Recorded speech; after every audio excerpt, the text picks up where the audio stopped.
So hello you people, how you guys doing? This is me Manita, welcome to my channel। और आज मैं लेके आई हूँ block 2 unit 4 education career and peers group, जो कि BPCG 172 का पार्ट है। मैंने पहले भी कहा है कि यूनिट 3, यूनिट 2, यूनिट 1 ये सब पहले ऑलरेडी हो चुके हैं। जिन्होंने नहीं देखा प्लीज़ आप प्लेलिस्ट में जाके विजिट करिए मेरे चैनल को, तो आपको समझ में आएगा। मैं बहुत शॉर्ट तरीके से टिक लगवाती हूँ, कभी कभी समझा भी देती हूँ कि टॉपिक एक्चुअली कहना क्या चाहता है। तो थोड़ा बहुत नॉलेज, क्या 70% नॉलेज आपको मेरे इस चैनल से मिल जाएंगे और बाकी 30% आपके एफर्ट पे डिपेंड करता है। सो गाइस, बिना देरी किए चलिए हम शुरू करते हैं। Let me take my pen. तो ये तो आपका वो पोर्शन है, that is education career and peer group. ये हमारा इंट्रो पार्ट है। नेक्स्ट हमारे पास आता है education and youth identity. Education and youth identity में आपने क्या करना है, आपने एजुकेशन की रियल मीनिंग जाननी है। ठीक है, एजुकेशन अगर आपको बोल दिया कि एजुकेशन यूथ आइडेंटिटी के बारे में आप इलेबोरेट करके लिखो, 20 मार्क्स का है, तो आपने पूरा लिखना पड़ेगा। ठीक है, तो आप समझ लो पहले शुरुआत कहाँ से करोगे, एजुकेशन है क्या। मैंने यहाँ पे लिख भी दिया है कि एजुकेशन का अर्थ होता है कि अंदर के टैलेंट को बाहर लाना। राइट। एरिक्सन ने क्या दिया था, एरिक्सन थ्योरी के अकॉर्डिंग कहते हैं कि जब एक बच्चा जो देखता है वही सीखता है। अपने बूढ़े लोगों से, अपने माहौल से बहुत कुछ सीखने को मिलता है, उसी हिसाब से उसकी पर्सनालिटी डेवलप करती है। जैसे एक ग्रामीण क्षेत्र का बच्चा या फिर एक गांव क्षेत्र का बच्चा जब अपने आसपास फार्मिंग देखता है और वो पशुपालन वगैरह देखता है, तो वो अपने पर्सनालिटी को उस हिसाब से डेवलप करने की कोशिश करता है।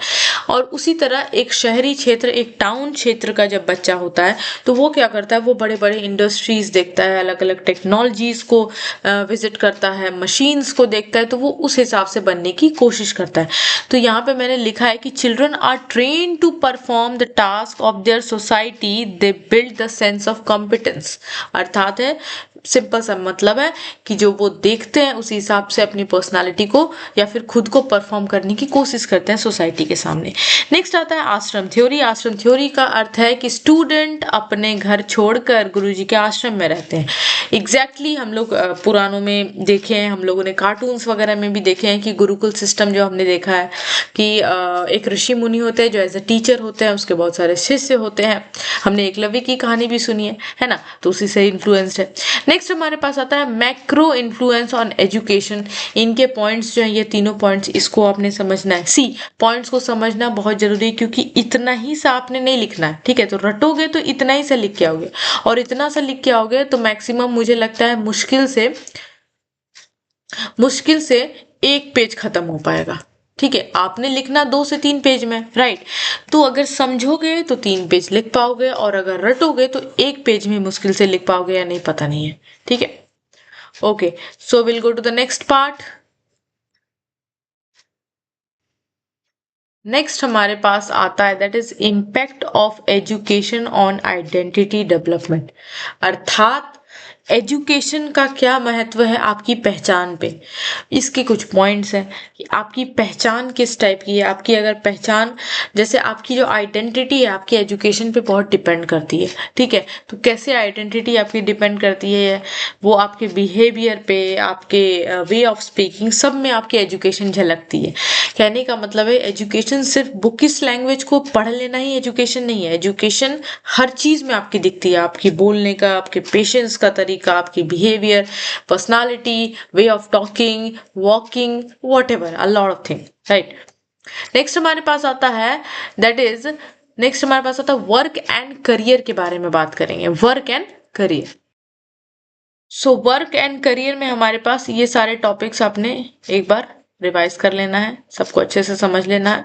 वर्क और करियर जिस फेज में हम आज के डेट में है, that is work and career. ठीक है, उसको अच्छे से समझ लेना है। नेक्स्ट हमारे पास आता है that is Holland theory. Holland theory क्या कहता है, मैंने यहाँ पे लिख दिया कि हॉलैंड ने 3 पॉइंट्स बताए थे। ठीक है, एक्चुअली हॉलैंड का कहने का क्या मतलब था कि जैसी हम पर्सनालिटी होती है उसी हिसाब से हम नौकरी करना चाहते हैं, उस टाइप की उसकी थ्योरी थी। उन्होंने कहा था, पहली थ्योरी उन्होंने दी that is a realistic one. Realistic कहता है कि जैसे कुछ ऐसे लोग होते हैं जो कोई hand on activity with tools और मशीन्स करते हैं, कुछ ऐसे लोग होते हैं वो उस हिसाब से नौकरी करते हैं। कुछ होता है इन्वेस्टिगेटिव नेचर के, तो वो रिसर्च में या सॉल्विंग प्रॉब्लम उनको बहुत अच्छा लगता है। कुछ कन्वेंशनल होते हैं जो कि फोकस ऑन डिटेल होते हैं, थोड़ा ऑर्गेनाइजिंग वगैरह होता है। कुछ आर्टिस्टिक नेचर के होते हैं जो कि क्रिएटिविटी बहुत ज़्यादा उनमें होती है, सॉन्ग अच्छे करते हैं, डांस अच्छे करते हैं। कुछ इंटरप्राइजिंग जो कि लीडरशिप क्वालिटी जिनमें है, बिजनेस एक्टिविटी बहुत अच्छे करते हैं। नेक्स्ट कुछ सोशल वर्क करने में बहुत हेल्प करते हैं, दैट इज टीचिंग हो गया, कोई एनजीओ सेंटर हो गया, या फिर हेल्पिंग नेचर के होते हैं, तो वो बच्चे या फिर वो लोग सोशल एक्टिविटीज में ध्यान देते हैं। तो ये 6 एक्टिविटीज हॉलैंड ने अपनी थ्योरी में बताई है। ठीक है, मैंने ऊपर ऊपर से आइडिया दे दिया और मैंने यहाँ पे लिख भी दिया जानबूझ के, ताकि आपको प्रॉब्लम ना हो, राइट, ताकि एक एक रफ आइडिया मिल जाए कि क्या कहना चाह रहे हैं। ठीक है, so I hope you are getting this point. ठीक है, ओके, नाउ नेक्स्ट हमारे पास है, ये भी आपने समझ लेना है, इसमें कुछ है नहीं खास। ये आपको सारे जो लाइंस है, ये 2 टाइप्स ऑफ करियर ओरिएंटेशन, ये आपने याद रखना है कि कितने तरह के इंपॉर्टेंट मैंने मार्क इसलिए किया है क्योंकि ये लाइन को हम इग्नोर कर देते हैं, इसलिए इंपॉर्टेंट है, आप समझ लेना अच्छे से। नेक्स्ट हमारे पास आता है पीयर्स। पीयर्स क्या होता है? पीयर्स हम सबको पता है कि जो हमारे से बड़े होते हैं वो जैसा एक्ट करते हैं हम भी वैसा एक्ट करने की कोशिश करते हैं। पीयर्स के इन्फ्लुएंस में या ग्रुप्स के इन्फ्लुएंस में कुछ चीजें अच्छी भी होती है, जैसे शराब। बहुत सारे लोग शराब पीते हैं, मैक्सिमम लोगों से पूछोगे तो वो बताएंगे कि मेरे दोस्त पीते थे इसीलिए मैं पीने लगा। ठीक है, तो ये भी पीयर्स का इम्पैक्ट ही है। तो ये चीज आपने समझ लेना, आपने पढ़ लेना, ये जो 5 अपने पॉइंट है, ये पॉइंट्स को आपको अच्छे से दिमाग में बिठा लेना है। ठीक है, ये जो आपके पॉइंट्स है। नेक्स्ट हमारे पास आता है, मैं एक चीज बताऊंगी, ये कीवर्ड जो है, ये कीवर्ड को आपने थोड़ा सा पढ़ लेना है। ठीक है, ये प्रॉपर कीवर्ड आपने क्या करना है, थोड़ा सा पढ़ लेना है। ये जो कीवर्ड है, that is a protein career orientation हो गया, कन्वेंशनल करियर ओरिएंटेशन हो गया, सोशल कॉम्पिटेंस हो गया, इसको आपने पढ़ लेना है। मैंने यहाँ पे नोट में एक चीज लिखी है, नोट में मैंने क्या लिखा कि if the chapter is not that important then at least read keywords. Keyword से भी आपको चैप्टर का बहुत ज्यादा ज्ञान हो जाएगा। इसीलिए जब ऐसा लगे कि ये चैप्टर समझ नहीं आ रहा है, ये बहुत इतना इंपॉर्टेंट नहीं है, तो आप प्लीज कीवर्ड्स को विजिट करना ना भूलें। ठीक है, तो ये चैप्टर हमारा कंप्लीट होता है। आज हम एक ट्विस्ट भी लाए हैं आपके लिए। तो ट्विस्ट ये है कि आज सिर्फ हम ब्लॉक 4 नहीं, सॉरी नॉट ब्लॉक 4, यूनिट 4 नहीं, unit next that is 5 unit भी हम पढ़ने वाले हैं।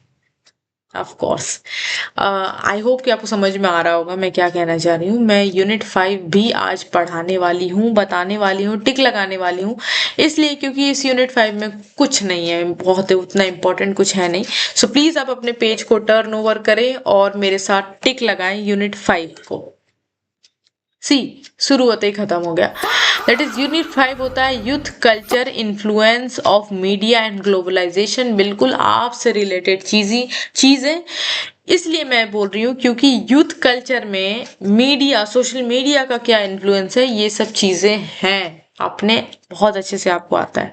ठीक है, ज्यादा से ज्यादा आपने ये वाली पोर्शन को थोड़ा पढ़ लेना है। अगर आपके पास टाइम है, आपने बहुत पढ़ना चाहते हैं, आप इसे स्किप नहीं करना चाहते, ऑफ कोर्स स्किप क्यों करोगे, स्किप नहीं करना चाहते हैं तो आप कम से कम ये वाला यूथ कल्चर में जो ये तीनों पॉइंट्स हैं, फीचर ऑफ यूथ कल्चर है, ठीक है, एंड ये जो तीनों पॉइंट है इसको आप अच्छे से कर लोगे। ठीक है, और कीवर्ड्स, ऑफ कोर्स मैंने पहले भी कहा था कि जब चैप्टर इंपॉर्टेंट ना हो तो एटलीस्ट कीवर्ड का ध्यान रख लेना चाहिए, कीवर्ड पढ़ लेना चाहिए। तो ये कीवर्ड आपको अच्छे से समझ आना चाहिए ताकि इससे रिलेटेड क्वेश्चन पूछे तो आपको आ जाए। ठीक है, नेक्स्ट आपके पास आता है हमारा सबका favourite, that is a PYQ short. PYQ short में हम लोग क्या पढ़ेंगे देखते हैं। एक ही क्वेश्चन है जो लास्ट ईयर पूछा गया था, that is discuss how career choice and career orientation affect the career planning of youth. ये वाला पार्ट आपको इनमें से एक में मिल जाएगा। तो यूथ कल्चर आप एक बार तीनों पॉइंट्स पढ़ लोगे। ठीक है, सो नाउ बेसिकली मैं बोलूं तो ब्लॉक 2 जो है वो सक्सेसफुली कंप्लीट हो चुका है। ठीक है, so I hope you are liking my channel, और मैंने जितना आपने टिक लगाना था मैंने लगवा लिया है tick, and that is all for today. Next हम ब्लॉक 3 की बात करेंगे। और उसके बाद ब्लॉक 4, उसके बाद कंप्लीट हो जाता है हमारा यूथ जेंडर एंड आइडेंटिटी वाला चैप्टर। सो प्लीज, मैंने अपना धर्म निभा दिया है। मैं हर 10-10 दिन पे कोशिश करती हूँ कि टाइम निकाल के आपको वीडियो दे दूं, क्योंकि जून जुलाई पास में है, ज़्यादा टाइम नहीं है, आई थिंक 3 से 4 महीने हैं और प्रेशर बनना अब शुरू होगा। सो प्लीज़ उससे पहले ही है कि ये चीज़ें आप अपने हिसाब से छांट लें, अपने टॉपिक को टिक लगा लीजिए बाकायदा, और प्लीज़ आप इसको पढ़ लीजिए क्योंकि इम्पोर्टेंट है। Okay, so thank you so much for watching. Thank you so much, and see you in the next video, guys.